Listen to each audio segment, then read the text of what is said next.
Hello, everyone. Good morning from San Francisco. I'm Father George Williams with the Catholic Prison Ministry Coalition, and welcome to our July Town Hall meeting. Today, we're blessed to have Christopher Huston with us. He is the coordinator of faith-based reentry for the Federal Bureau of Prisons. And the topic of our conversation today is going to be community reentry network. So all of us, I see a lot of familiar faces and friends out there who engage in this kind of work. And we know from our work in prison and jail ministry that the hard part is not so much while they're in as when they get out. And so Christopher's been doing a lot of work with the Federal Bureau of Prisons to address some of the issues of men and women coming out of the prison system. So good morning, Christopher, welcome. And go ahead and join us with your presentation. All right, excellent. First of all, I want to thank George, Karen, Jared, those of you who I had opportunity to meet previous to this, and in particular, Karen and her invitation. I am so excited to be with you all today. I'm looking forward to our interaction. I'll have some things that I'll share with regards to the network, and I hope that the things that I share will kind of spark a little bit of dialogue. And I learned a long time ago, I may not have all the answers to questions that may come, but we're committed to finding the answers and understanding how we can move together in this labor of love that we have as it relates to prison ministries. If I may, Jared, I want to go ahead and start out with my slide. If you could, let me see if I can. All right, we're going to share screen, share slide.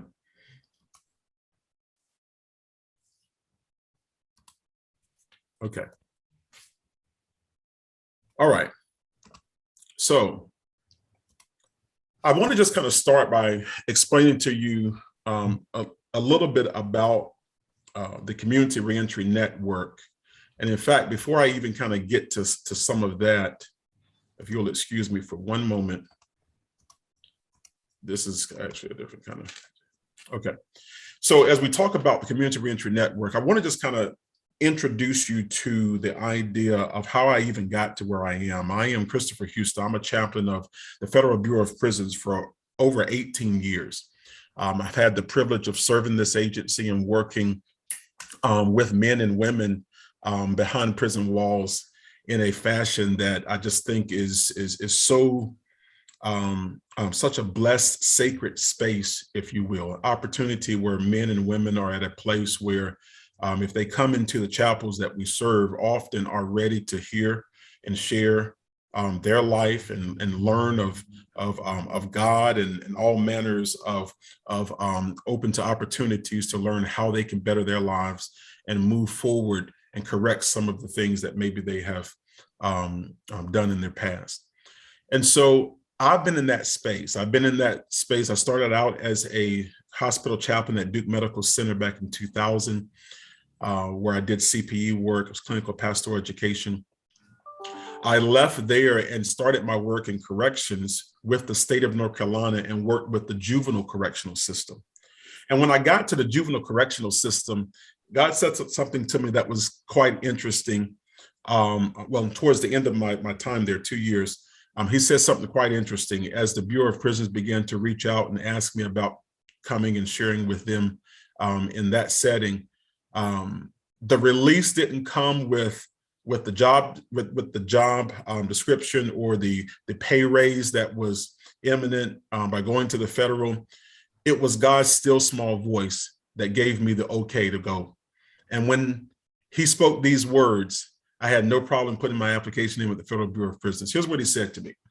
He said, Chris, he says, I am carrying you from the sons of the fathers to the fathers. Very, very simple word, may not make sense to many. It made sense to me because it made connection to purpose. When we got to that component and we were able to make that transition, I was accepted. I went down the street to Butner, North Carolina, a large federal complex, one of the largest in the agency, and had the opportunity to start my work with the Federal Bureau of Prisons as a chaplain. In doing so, 6 months after getting there, God gave me some other word. that still small voice came up, and these are the words that he said to me. And this is the connection to this community reentry network. Here's what he said. It won't make sense to you, but it did at the time. It really didn't make sense to me, but I understood his voice because I had heard it and walked with him for so many years that I knew that when God spoke, if it didn't confirm, sit it on the shelf and give it time, and it will reveal itself. Here's what he said. If you are faithful and sincere in caring for these men and women in the way that I instruct you, he said, I will give you access into every city across America. Yeah. Simple words, really interesting, because at the time there was no position inside the Bureau of Prisons that had any jurisdiction whatsoever in every city across America.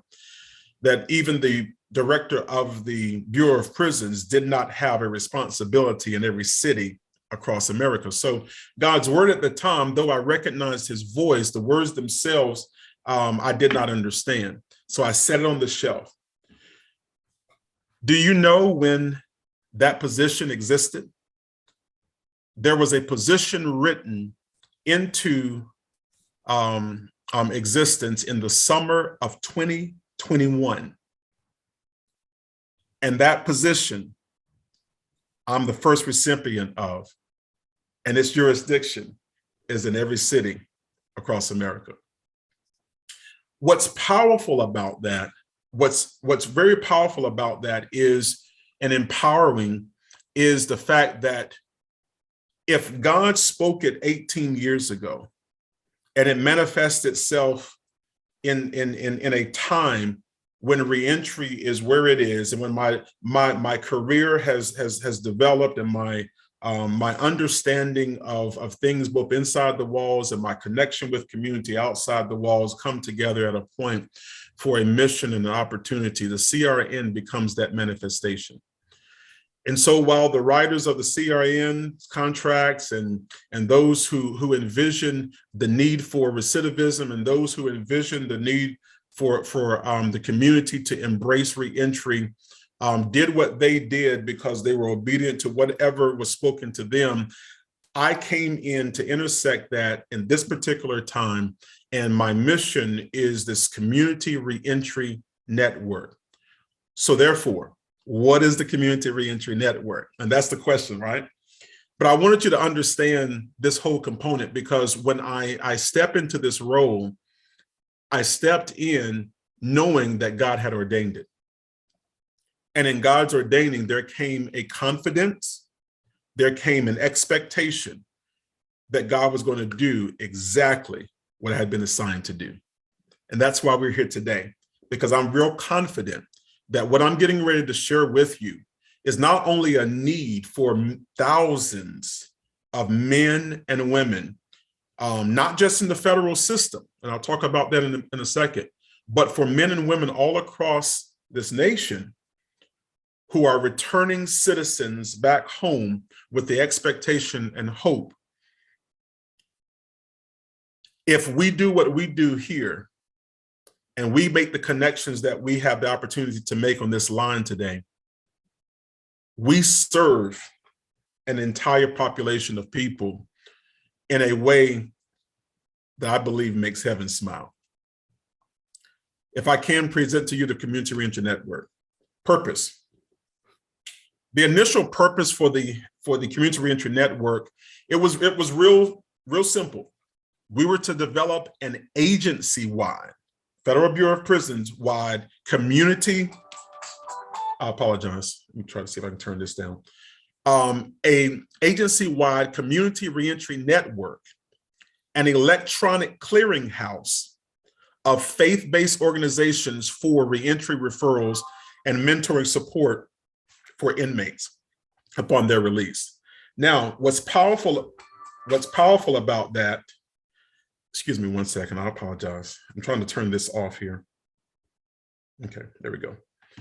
What's powerful about that is that the agency developed this community reentry network, or wanted the project of the community reentry network, so that we could ensure that the staff and the inmate population within the walls had access to reentry resources on the outside. So they wanted a clearinghouse, they wanted a network, okay? They wanted us to identify where are these community resources all across the nation, and how can we ensure that we get reliable resources into the hands of inmates so that they can do their reentry planning, okay? The goal was locate, confirm resources, to also provide what we call vetting, but vetting is really just kind of verifying. It's not a vetting of selecting, who is what, but it's more of a verification that the resources that agencies say they have, that organizations say they have, are actually in play. Goal number 2 was to expand the database listing by connecting and accessing with other community networks throughout the country. And the categories we'll look at a little bit more in detail through our presentation. Last but not least was to provide access to the information, the CRN, where inmates, unit staff, mental coordinators, and other BOP staff can begin planning for inmates' release, okay? So that's how we were going to accomplish the initial. But I want you to see the opportunity, because when I came in, the first thing I saw was that this was not just an initiative for the BOP. There's the initiative itself would not allow us to solely serve the BOP. And so what we see here is the opportunity then would be that the CRN would be an initiative of the First Step Act, which is where we get our funding, which is where we get our impetus for the initiative itself. It all stems from the First Step Act. Those of you who are not familiar with the First Step Act, it was enacted by President Trump. It was one of the largest reforms in criminal justice, aside from the Second Chance Act that came out under Obama. This came out, and one of the things that was so unique about it is that it offered incentives for inmates to do programming and receive time off of their sentence, okay? So that was the First Step Act, and there's a big push all throughout the country with regards to First Step Act. I've learned over the years that when there are initiatives, find out what the buzzwords are, or what's on the agenda of everyone within the agency, and whatever it is that I believe God is doing at our little level, we attach it to that so that we can accomplish the greater work, okay, what we want to accomplish. I've learned that by working with agencies, and it has served very well. So the CRN was initiated the First Step Act, and one we hope can become a rallying point for those with the faith-based community. In other words, we want to rally around the CRN. Passionate about meeting the needs of returning citizens. Done well, an efficient, accessible, and clearly communicated CRN can become an industry standard or a model for galvanizing faith leaders to help bridge the gap between correctional life and community life of inmates planning their return to society. What do I mean by a model? Well, first of all, the thing about it is when the federal government gets involved in anything, there comes an expectation from society itself that we're going to do it well, that we're going to be leaders in whatever it is that we're doing. One, because we have the funding that usually often supports that sometimes other agency doesn't have. But then we also have the large target, if you will, because we're an agency that has to cover and handle responsibilities nationwide. And so sometimes there are efforts that are being done at a state level that can be done extremely well and be very effective and efficient. But then how do you how do you take that model and use that model on a footprint that is as large as the entire nation? And so our effort that when we come into something, often it becomes a model, or the expectation is that would be excellent enough to become a model for others to benefit from. So understanding that, I put that in the opportunity that we have an opportunity to become an industry standard in reentry and a model for how to galvanize faith leaders such as yourself, okay, and others that I've had the privilege of speaking to in my efforts of communicating the Community Reentry Network, okay? So let's look at the history here a little bit real fast with regards to, I work for the Chaplaincy Services branch, which is also a part of the Reentry Services Division of the Federal Bureau of Prisons. So our first initiatives, I'll show you this. I know it kind of got wide on you, but I'll show you this. When you look here, you'll see that our work has, up to this point, been behind the walls.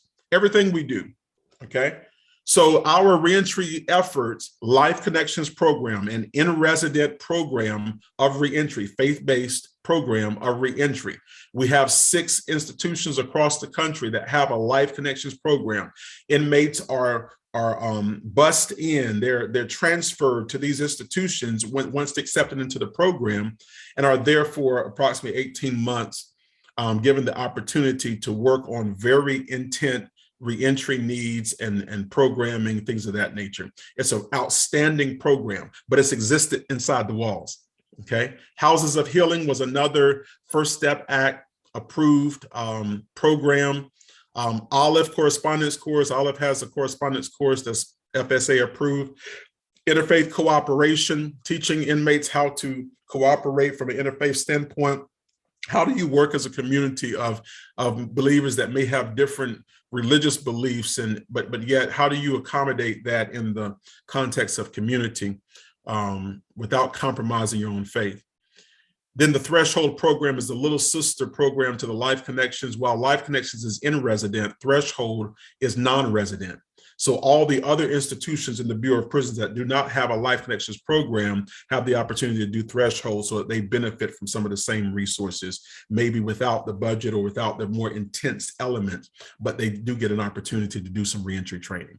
So up to this point, that has been what has existed outside of chaplaincy services and doing mass and doing, religious programming. The First Step Act programs listed here, along with all the other entities, have existed behind the walls. So CRN now comes behind the walls, and that first initiative that I told you, or the first purpose that I showed you on the screen, was that to create an agency-wide network that inmates can tap into. So the CRN is behind the prison walls. But of all of these programs, including our religious programming, the CRN is the only one that moves outside the walls, okay? And so when we begin to move outside the walls, now you see the only component outside in all of these years of chaplaincy services, the CRN now open. We don't just walk inmates to the gate, okay, and say, we pray blessings and Godspeed as you go.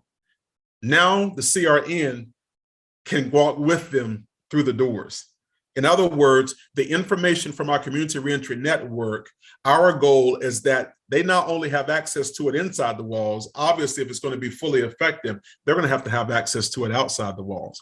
And so now the CRN is connecting with faith-based organizations, returning citizens, the greater community, reentry influencers. Now we're connecting with persons who are in this field and area, and we're saying we're the federal government. We have the opportunity to build a database that is large enough, okay, to accommodate the needs of every single returning citizen, and at least have the opportunity with some of the resources that we have to make it one that is reliable. And we'll look at some of the guiding principles that we have, but to make it reliable and sustainable, okay, over a period of time. Okay, so when you begin to talk about networks, information changes, organizations change, their contacts change, things of that nature. Our goal is to make something that is reliable and that is sustained over time. Okay, so these are our guiding principles. Can everyone see those? Okay, so these are our guiding principles. Number one, we want this community reentry network to be reliable. Okay, we want people to be able to inmates, staff. We want the greater reentry community to be able to pick up the phone of someone, an agency or organization that's inside of our network, and be able to rely that what's in the network is going to be there for the people when they need it. Okay. Accessibility, inmate, BOP staff, returning citizens, the greater reentry stakeholders, such as yourselves and anyone that's interested in that type of information. Sustainability, system, vision, planning, results. We want to make sure that it's sustainable over time. I believe, and this is what I bring kind of to the project. I truly believe that if we scale this large enough, that you won't be able to close the door on it. If I were in my church, I'd say, can I get an amen?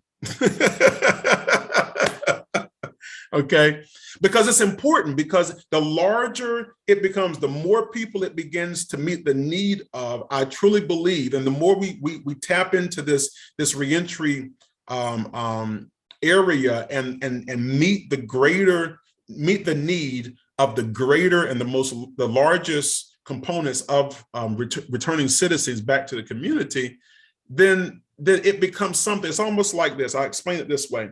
I'm sure there are those of you who have your Spotify or your Netflix account. Okay, y'all have to loosen up with me a little bit. Come on now, help me out. I know we have our Spotify and our Netflix accounts, right? So when I bought Netflix, it was $6 or $7. Okay. When I got Spotify, it was less than $10, I believe, or maybe even right at 10. I can't remember how much I paid for it. But do you know, I don't know how much I'm paying for it now, because it don't even matter, because it's so much a part of my life. all of my playlists, Netflix, my whole family. I don't know about your family. My whole family's on Netflix. Okay. And so we watch our series and various different things of that nature. But it started out very small, but it scaled to the point to where it became embedded, if you will, into the life of people. What my desire is for the Community Reentry Network, that it becomes embedded into the reentry community. That anyone that wants information about that, I want the CRN to be that hub. And I want it to be large enough that when other things are changing, when other businesses are closing, when other situations are transforming because of COVID, that standing there from in a place of stability, which is something that my grandmother taught me, is the CRN, that is stable, that is unaffected by the changing of the times, because it's a needed resource for our community. Okay. Diversity, obviously.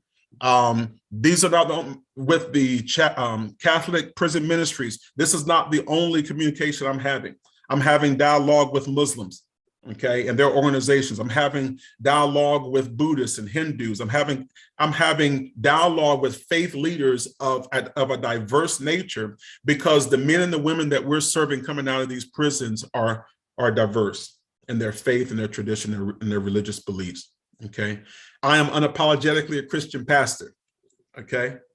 But I tell folks all the time, I told my inmates, it enhances my faith, and it's the climax of my faith, to serve people of diversity.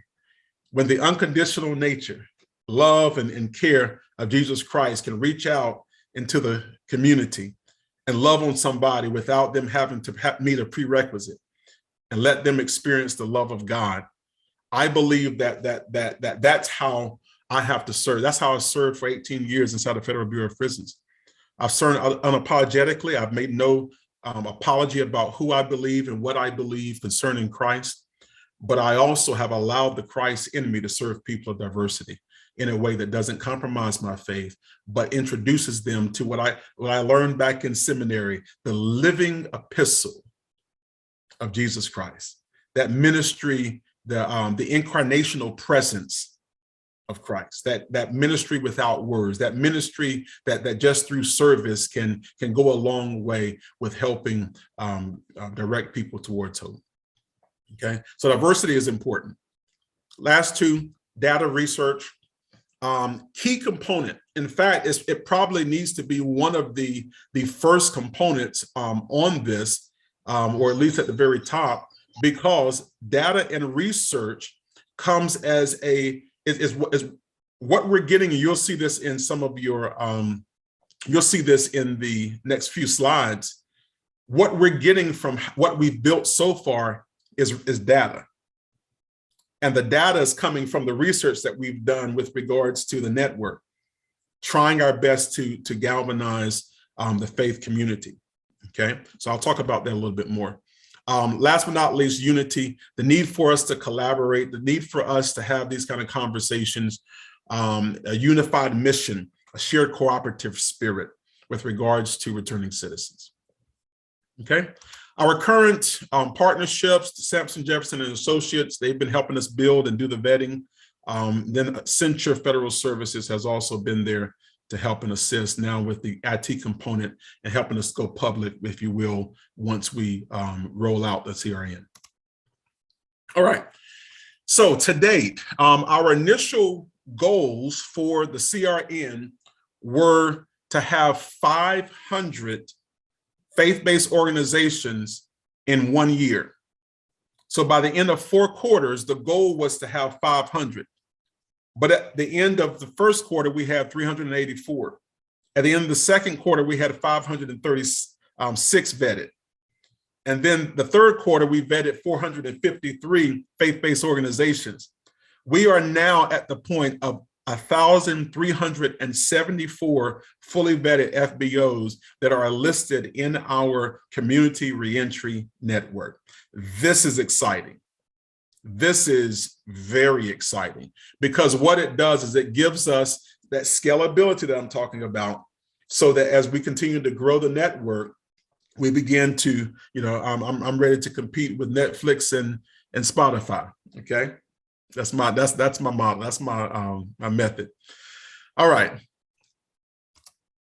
So with the CRN, we'll talk about what the actual, you're seeing them down here at the bottom. You're seeing the different services, but we'll look at them more in detail in a second.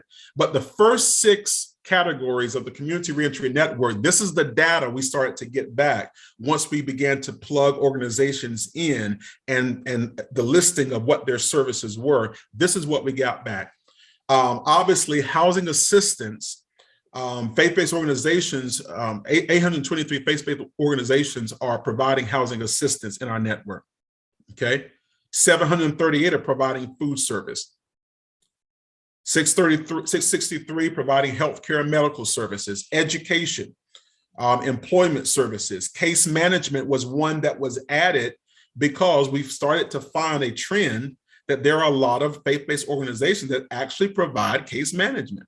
And so initially it wasn't there, but once we started to see the trend, we said, listen, we need a different category to be added to this, and case management became that. Okay. Now, so here's the full listing in a very easy way to look or kind of digest. Now, in some of my discussions with faith-based organizations, we're not all on the same level of what we're doing in the reentry field. Some may have one service. Other organizations have multiple services, okay? But every service is needed because when we put them in the network, an individual doesn't have to guess what your services are. They get a listing of what services you provide and if that meets your need. So they're not calling every organization saying, can you provide this type of support? Can you do this or can you do that? They already see it in the network. And so these are the numbers thus far of the listing, and these are our categories. The reason why I think the categories, the service categories are important is because even agencies that may only have one service that they're providing, they may have a desire and a passion to do more. Maybe they have a number of vans that can provide transportation, okay? So the second part of the Community Reentry Network, or second effort or initiative of that, was also how can we then begin to build the network itself. And so those are phases that are a little bit further down the road for us. But once people are a part of the network, we're then going to start to launch out and say, hey, what other services can you provide as a faith-based organization? Well, when organizations start to look and see what they can do, when they look at our listing, they get an idea. Can we provide legal services? Can we provide family support? Obviously, most churches can provide a number of things on this. They may not have a formal program, but there may be something that they may want to develop for the sake of returning citizens. Okay, we're almost there. What other data did we start to get back? Here's a full regional breakdown. Basically, our team divided the network into the same regions as the Federal Bureau of Prisons. So when we're talking about the Mid-Atlantic, we know exactly what states we're talking about. When we're talking about the North Central region, we know exactly what states we're talking about, okay? Then we're able to see, well, what states have, what regions have the most activity. And if we see that in looking at the Northeast region, and we only have 9% added to our network, where do you think the focus of our efforts for looking for faith-based organizations go to? It goes to the Northeast region. And so this is where data and research and information and how we set up the network becomes important to us, because it's going to give us the information to show, okay, what cities and states across America can we reach out to? Okay. All right, by state, if you ask, here's some other data. California, obviously, very large state.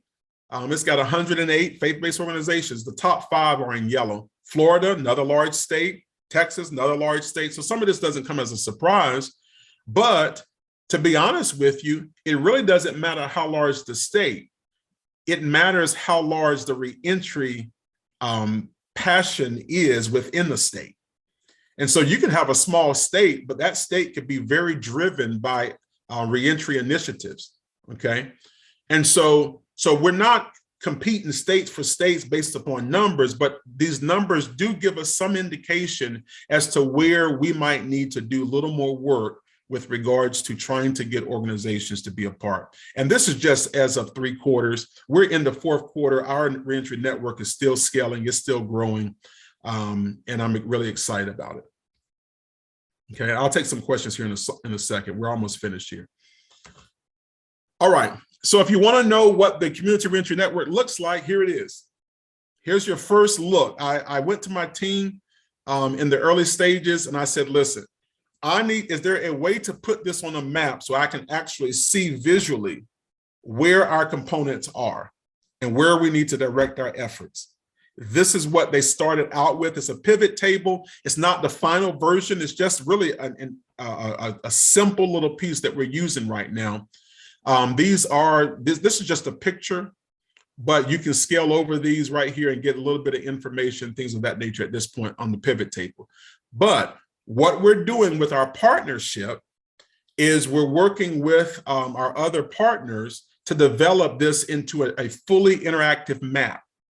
Okay, which is searchable, where you can put in your state, you can put in the services you're looking for, things of that nature. We want an interactive map so that this becomes easy for anybody to navigate and work through. This is just the first visual that we had of the Community Reentry Network, along with the data that I just shared with you.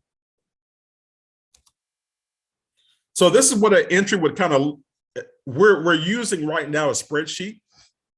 So an Excel spreadsheet is kind of how things look right now. So you see, a couple of categories of organization: the name, the address, the city, state, their web link, their email. Okay, I know that's small. That was intentional. Here's the closer version. So I'll take one of those links and we look at this organization right here. Fairbanks Rescue Mission serves homeless men, women, children from not only the city of Fairbanks, but also the entire Fairbanks North Star borough. Okay, what are the services they provide? Clothing, home goods. They provide all of these services, childcare, groups. They do support some elements of sex offenders, housing assistance, state IDs, licensure. And so an inmate who is going back to this Fairbanks area, guess what? They're going to want to reach out to this organization, because they're going to meet a number of needs on that list, okay? So this kind of gives you an indication and an idea. The support services for veteran families, very important bit of information. So the entries are quite detailed when you talk about the network itself. All right, I think we're on our last couple of slides here. So actually the last slide. So here's kind of the timeline. We started September of 2021 with regards to building the network, developing network structure, determining services categories, adding faith-based organizations, establishing vetting procedures, things of that nature. I explained to them that I'm getting ready to start hit the road. I'm getting ready to, to have presentations with Catholic Prison Ministries and and some other groups that we're reaching out and having discussions with. I said, in order for us right now, everybody we've added, all 1,374, we've reached out to them. I said, if we're going to be efficient and scale this to where we need to have an efficient method. We need not only to reach out to organizations, we need organizations to be able to reach out to us. So I asked them to build, if we could have a landing page on the BOP website. God's providence, when you think about it, nothing like this happens quickly in the Bureau of Prisons. It doesn't happen. You got to build a contract, you got to bid the contract, you got to do these different things. There's a lot that goes into it. But I'm telling you today, the Community Reentry Network is in the process of building a landing page on the BOP website, and it will be done by October 1, 2022. And that's because I believe it's another sign that God's hand is behind this effort, that there is a work here to be done. And I'm really excited about it. So we want a landing page where you can come and you can register your faith-based organization. It would then begin the vetting process, okay? It will also be something that would have information much like what I'm sharing right now, so that you would have the opportunity to be able to understand what it is without having to have a meeting with me. You can at least get a gist of what the Community Reentry Network is. Also, the first purpose was to have an agency-wide network, right? Well, the first rollout of the BOP Community Reentry Network is going to happen in October 1, but it will be internal to the Bureau of Prisons. So only those inmates who are incarcerated will have access to it, along with the staffing and persons within the agency, okay? So it will not be public at that particular point. Our goal is we're pushing our best to meet the goal of establishing turning the landing page into a full interactive database present on the website, where you and anyone across this nation could reach out and tap into these resources and find out what organizations are in their area in reentry. We want that to be done by January 2023. That's our goal. That's our hope. That's our plan. Okay. Ladies and gentlemen, that's the Community Reentry Network. Okay. I want to take an opportunity to hear from you with regards to questions that you might have. But I believe that I'll say this to kind of lead us into our discussion. I can't think of a better effort or a better group of people to lead this effort, let's say it that way, than the faith community. A lot of people are doing reentry, but for the faith community to be able to have an opportunity to stand up and say, we care about returning citizens collectively. Can you imagine what statement that says? I believe in our country, that the faith community can come together at the point of reentry and be galvanized in such a way that we can say, we may not worship together, but we can serve together in this effort. And that's my goal, that's my hope, is that we see that manifest itself in our nation. Feel free to open up your mics at this time. And if there are questions, I'm going to stop sharing the screen. I may go back to it if a question pertains to something in particular. But let's open up mics, let's ask questions. George, if there are things that you may want to kick off in the chat, you can. I just wanted to, well, first of all, Christopher, thank you so much. And most of all for modeling where your faith is being manifested in this work. It's clear this is, following God. And so thank you for that. A couple of people have comments. I thought before we have the conversation with everybody here, I just wanted to make sure that the people who put some chat comments in get recognized. And one, Ponchelis Jackson asked a really good philosophical question that I know I've asked many times, is what does success look like for a person to be reintegrated into society as they're going through reentry? What are your metrics of success? So what does success look like? Success is going to look like what it looks like to that individual based upon what their needs are. It's going to be tailored based upon what they have a need for, which is why there's no one faith-based organization that's going to meet everybody's need. There's no one denomination. Are you understand what I'm saying? Because everybody has a different need. And so success is going to look like, do we meet the need?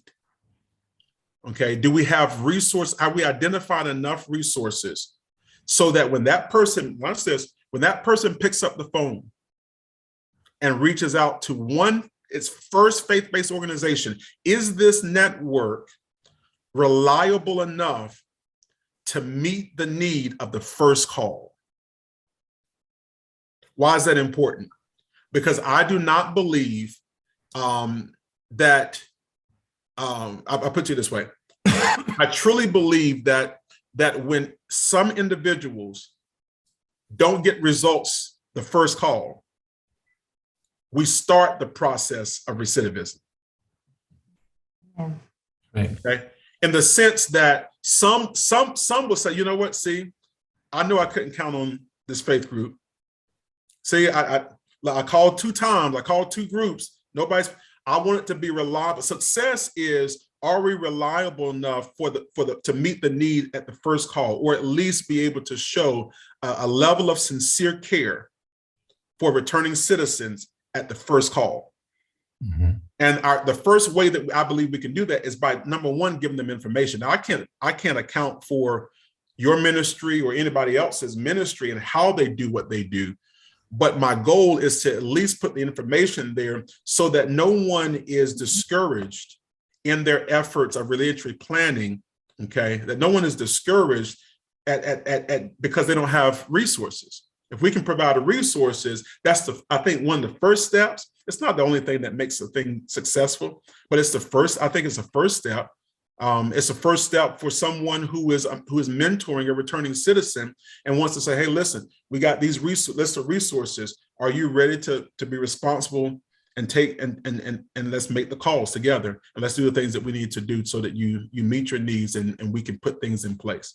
I believe that we can dispel a number of excuses just by giving people the right connections that they need to have to be successful. So, Christopher, thank you. And Ponchelis, did you have a follow-up question that you want to ask? Don't forget to unmute. No, I just wanted to actually comment on the response. Thank you, Mr. Huston, for responding. And I'll try to be quick in what I'm saying. Reentry is a big topic right now. You have a lot of people that are talking about it and a lot of people that are trying to be involved in it because, unfortunately, most people are trying to be in it because of the money that's out there for it. Unlike most people, I don't know how many are on this call, but I am a returning citizen. I was sentenced to 30 years to serve 15. I'm totally adjudicated. I am authorized to go into the federal prison, state prisons. I'm a mentor for Department of Juvenile Justice. If we want to talk about bringing about the changes, we do have to define success. Because what I find is that when I'm working with those who are returning citizens, everybody has one thing in common. They want a chance. They want an opportunity to be successful and to be a productive citizen out here in our world. And success is the same thing as it is for everybody else. It's the opportunity to come out here and be a productive tax-paying citizen. Most people don't have that opportunity coming out of prison because it's not set up for that. So if we can start to produce that and we can start to show what success looks like, then those who are in the system could be mentored by those who are coming out of the system.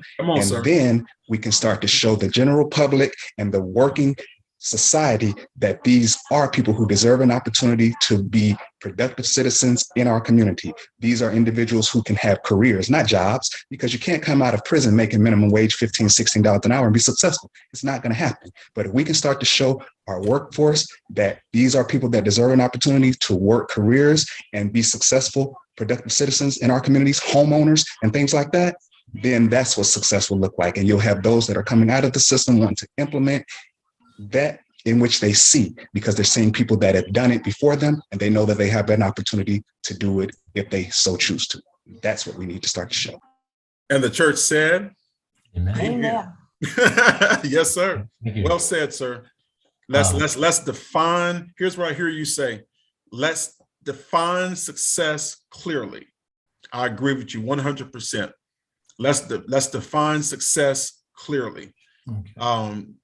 My portion, my little portion in this is helping to try to get the resources there, so that as people are defining success, as mentors are working with inmates to put a complete specific articulation on what success is going to look like based upon their situation, I do believe that we can get there, and hopefully the CRN can be an impetus and starting point, rallying point for mentor and returning citizen, or returning citizen as he begins to implement his plan. So Christopher, a number of people have raised the issue around returning sex offenders. And I know that's many of us who have worked with reentry have found it almost impossible to find places for them to live. Any suggestions or thoughts about that? Well, here's the thing. Sex offenders coming out of prison have some specific, unique kind of guidelines and things of that nature. So often agencies that meet the need of sex offenders are geared to be able to meet those needs, and with an understanding of what some of those guidelines are based upon their state and federal laws. So not everyone is going to have that, but there are, and what we're finding in our network, there are a number of people that do. And this is, again, the problem that we want to solve. We want to take what is not known to the average returning citizen and bring it to a place where it's known. In my particular, I love one of my favorite scriptures, where we begin to understand that God has given us this opportunity, that people perish for a lack of knowledge, right? And I believe that if we can take what's not known, bring it into the known, we give people a better opportunity. And for sex offenders, they need to know where those resources are, so we can also be responsible to them as well. I've had the very unique opportunity as a prison chaplain to pastor a congregation where 60% of those in my congregation were sex offenders. It's moments like that as a chaplain where you come to grips, if you will, with even your own, areas where God is working with you on. And he did the work. And I served my congregation. And we saw the hand of God at work in our services. And so I don't think everybody can really say that they've had a congregation where 60% of that congregation were sex offenders. And so when it comes to that, I have a desire to meet that need based upon what their needs are. And what their needs are is to find an organization that understands their unique circumstances and has services in place, just like anybody else, that can help meet those needs. So far on the network, we have organizations that meet those needs.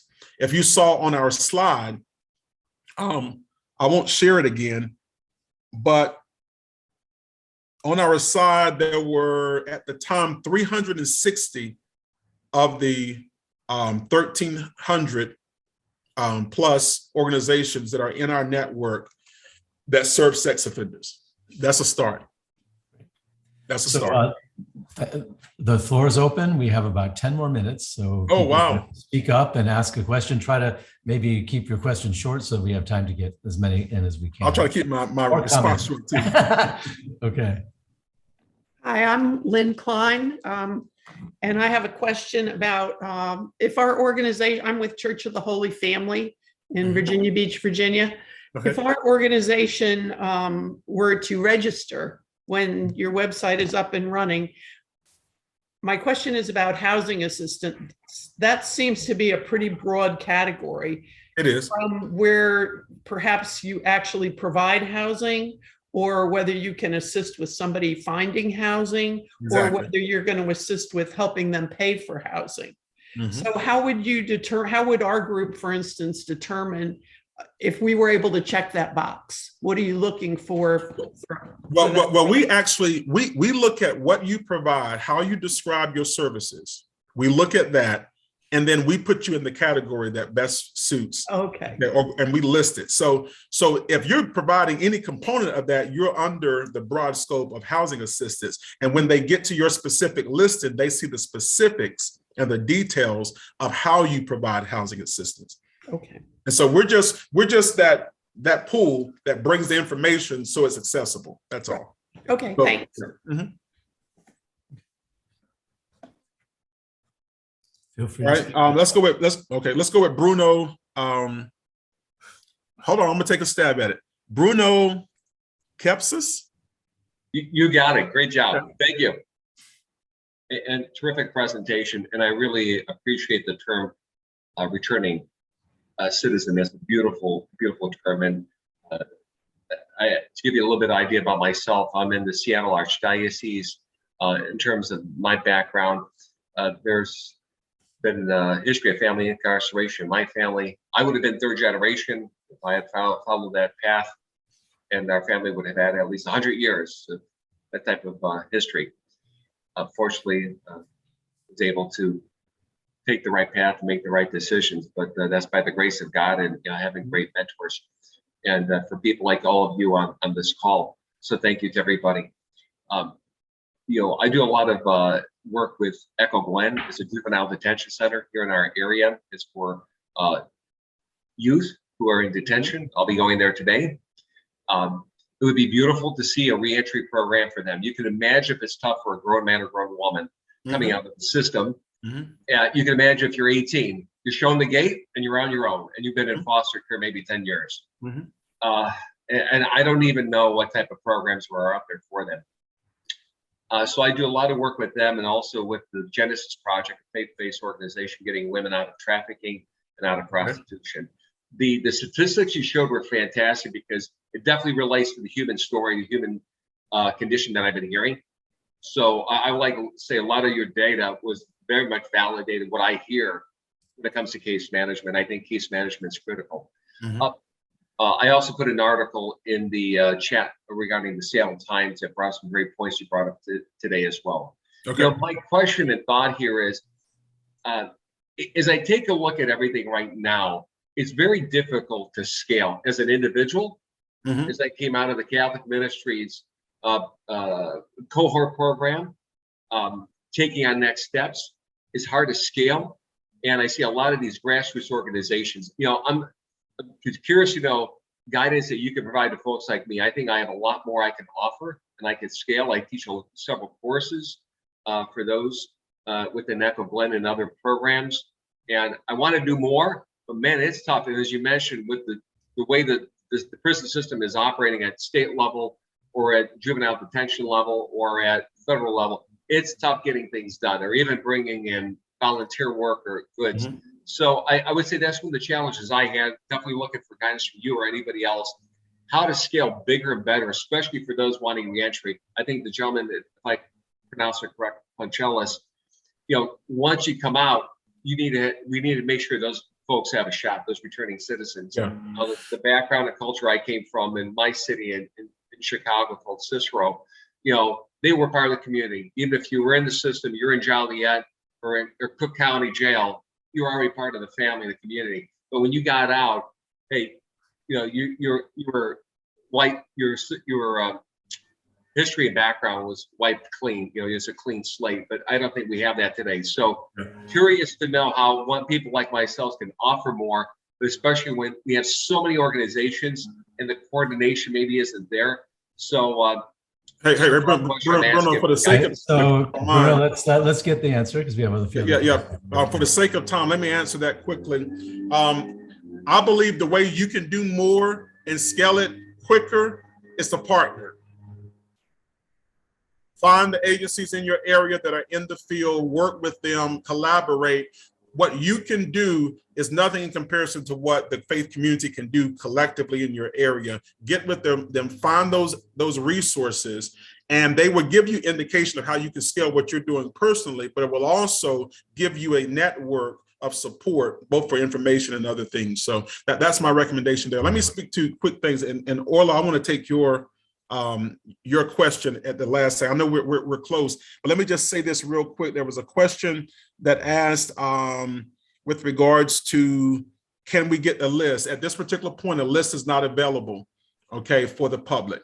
Okay, we're going to make the list available first internally to the BOP.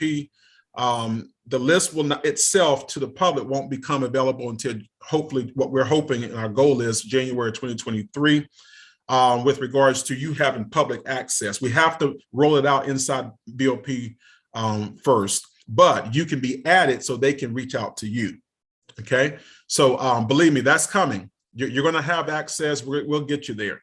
The other component, real fast, had to do with the idea of someone said that they provide a service to sex offenders. Please take note of that. Mr. Starks has a program, 5 years started reentry program for sex offenders. There you have it right here on the line, someone who's actually already doing that.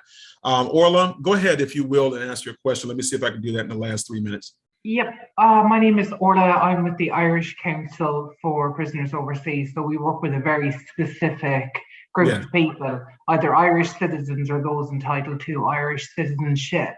Okay. Now, I saw from your presentation that the searchable function was across states. Will there be an international component or an international search function? Well, Orla, thanks to your inquiry, both to Karen, through Karen to me. Well, I said, let me finish it first before you champion it, because I don't know yet. I don't have an answer for that yet. Yeah. But what your inquiry has done is it's put it in my spirit. Yeah. And it's given me an awareness that we may have some international needs that we have to address. So I've already talked to my team about that, and I'm looking forward. I think, did we get your entry already?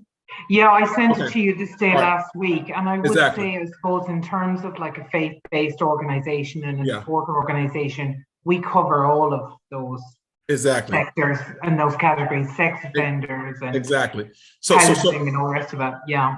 So in short, what we're going to do is we're going to make it a part of our database, that whether it can be, again, like I said, I have to go through all my channels to make sure that we don't move outside the bounds, but I guarantee you, we have international persons in our system.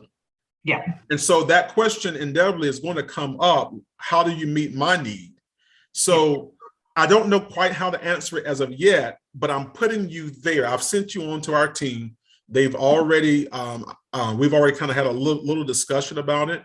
But at this particular point, what we do is we sit it aside as we figure out what the needs are and what the pathways are for meeting the needs of international returning. Yeah, and I appreciate that I support a very, I suppose, niche group of people. But I would say that at the moment I work across 14 different states.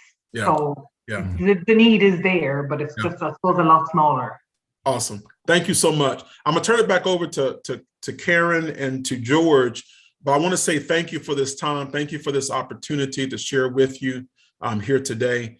Karen does have, if you want to register for the network, she does have the form. Now, it's not the website yet, but it is the form that we use currently. And so reach out to her, let her know that you're interested in that. I'm sure she has a way to get it to you. Thank you again for your questions. Thank you for your time. Thank you, Christopher, for a wonderful presentation. And so, Karen, I'll let you take us out today, okay?